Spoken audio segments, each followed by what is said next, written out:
تو بیٹیاں باپ کی تکلیف کو بہت شدت سے محسوس کرتی ہیں۔ اللہ نے بیٹی کے سینے میں باپ کے لیے جو محبت اور جذبے رکھے ہوئے ہوتے ہیں وہ احساسات بیٹا نہیں رکھتا جو بیٹی رکھتی ہے، اور سب سے زیادہ حساسیت باپ کے لیے جس وجود میں ہوتی ہے ماں کے بعد وہ بیٹی کے دل میں اور اس کے وجود میں ہوتی ہے۔ آقا کریم علیہ الصلوۃ والسلام نے سیدہ فاطمہ الزہرا رضی اللہ تعالی عنہا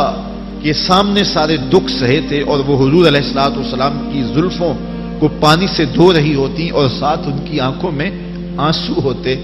کہ میرے باپ کا کیا جرم ہے کہ یہ پتھر برساتے ہیں، کبھی کوڑا پھینک جاتے ہیں اور کبھی اوجریاں ڈال دیتے ہیں، اور وہ رو بھی رہی ہوتی اور آپ کے سر انور میں پانی بھی ڈال رہی ہوتی۔ آقا کریم اپنی بیٹی کے اس درد کو، اس کرب کو محسوس کرتے اور فرماتے بیٹی پریشان نہ ہونا، اللہ تیرے باپ کو سرخرو کرے گا۔ اور پھر سیدہ فاطمہ الزہرا رضی اللہ تعالی عنہا نے وہ مناظر بھی دیکھے۔ تو مکی زندگی سے لے کے مدنی زندگی تک سیدہ فاطمہ الزہرا حضور علیہ الصلوۃ والسلام کی قربت میں رہی۔ جب سیدنا علی المرتضی رضی اللہ تعالی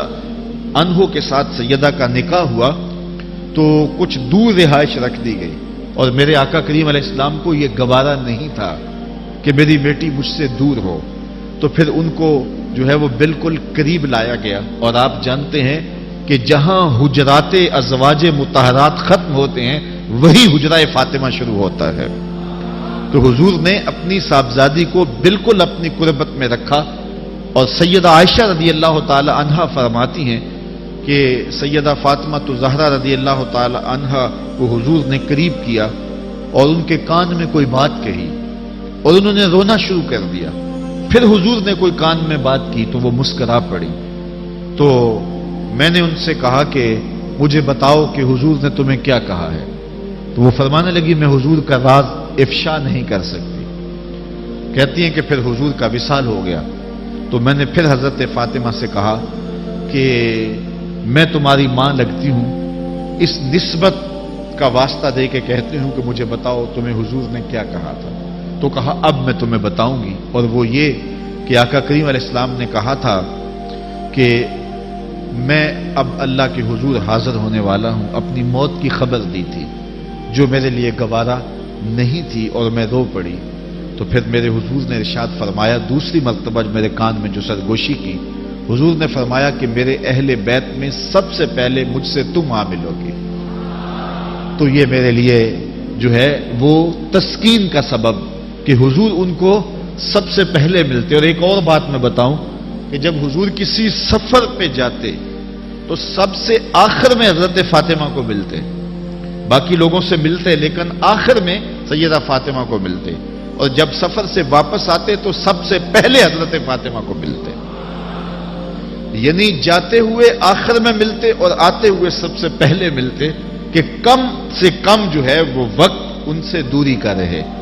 تو اور آقا کریم کے بعد وہ سب سے پہلے تقریباً 6 ماہ بعد حضور کے وصال سے اس دنیا سے جو ہے وہ کوچ کر گئیں، اور حضور علیہ الصلوۃ والسلام کی قربت انہیں جنت میں برزخ میں نصیب ہوئی اور رحمت کے گہوارے میں چلی گئیں۔ تو حضور ان کی قربت اس قدر عزیز تھی کہ کچھ لمحے بھی حضور ان سے جدا نہ رہنا پسند کرتے تھے، اور حجرہ فاطمہ کے قریب سے حضور کبھی گزرتے اور آقا کریم علیہ السلام ان کے ساتھ شفقت کرتے۔ اب میں نے عرض کیا کہ ان کا تربیتی دور جب گزرا ہے سیدہ فاطمہ الزہرا کا، تو اس وقت وہ برستے ہوئے پتھر تھے، ڈالی جانے والی اوجریاں تھیں، بچھائے جانے والے کانٹے تھے، عقبہ بن ابی معیط کا کوڑا تھا جو حضور کی دہلیز پر ڈالا جاتا۔